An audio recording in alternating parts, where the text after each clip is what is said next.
Hello, this is New Vision TV. I'm Lynn Komjisha. While Christians mostly remember Jesus Christ's act of washing his followers' feet, hundreds of Kampala Christians, including wealthy socialites, did the opposite over the weekend when they kissed Prophet Elvis Mbonye's feet.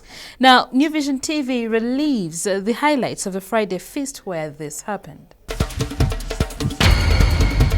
John the Baptist described Jesus the Messiah as one whose sandals was not even qualified to unfasten. 2,000 years later, some Kampala Christians, including a top sports journalist, have shown even greater reverence to Prophet Elvis Mbonye by kissing his shoes.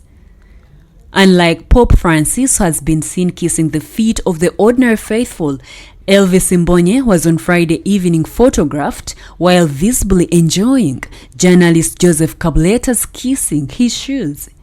At a function organized by his Zoe Fellowship members on Friday at Kolo Grounds, Prophet Elvis Mbonye was showered with admiration and love by hundreds of people, some of whom paid 1 million shillings for a seat at his dinner. Others paid 600,000 shillings, and the lowest fee was 300,000 shillings.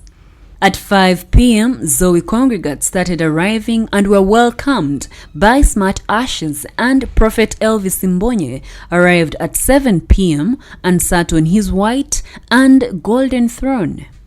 The dinner started with honoring the prophet, where thousands of guests delivered wrapped gifts to him amidst prophecy, a process that lasted 4 hours as many went down on the ground and kissed their prophet's shoes.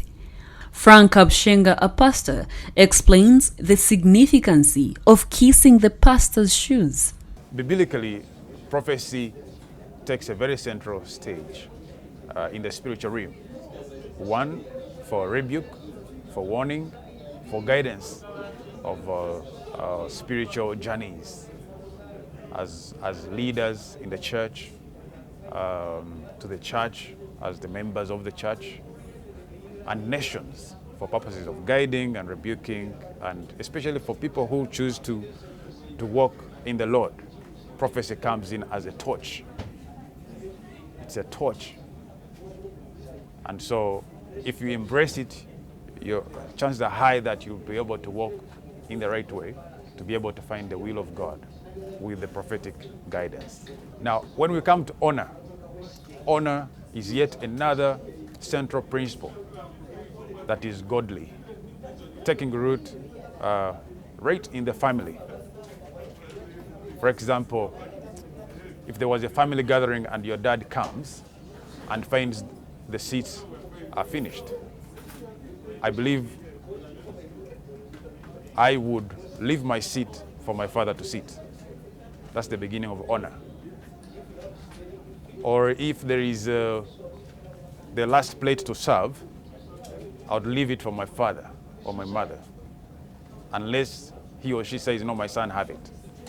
But just from the point of honor, I'll say, have it. I think honor and worship, they go together. They are levels. For example, you can choose to bow at someone in honor. But then someone will take it at the other level and say, no. I'll carry your coat. No, I need to carry you on my head. There are levels. Then someone will say, no, I'm going to sing a song, and in this song, I'll have to sing about Frank because of who he is. Mbonye said while addressing the faithful that those who hate the prophet and his works hate the image of God. The faithful should celebrate the hatred of the world because it shows that you are on the good side of God. Many Ugandans show great love to pastors, mostly due to a breakdown of social service and the rising unemployment. Many who get faith healing after failing to access expert medical care are ready to do anything for the pastors, and no amount of argument can weather their admiration for the men and women of God. Others who have suffered years of unemployment and get good jobs after pastors' prayers will also express enormous gratitude for the intercession of the pastors. And in sports news, Ondo Paraka have renewed their sponsorship with Betway. The sponsorship deal worth 600 million shillings was announced Monday by Betway country manager Anton Opperman at a press conference hosted at Hotel Africana. Opperman said that there was value for the money invested in Ondo Paraka last season, so that's why they decided to renew the sponsorship, adding that they will continue to associate with them.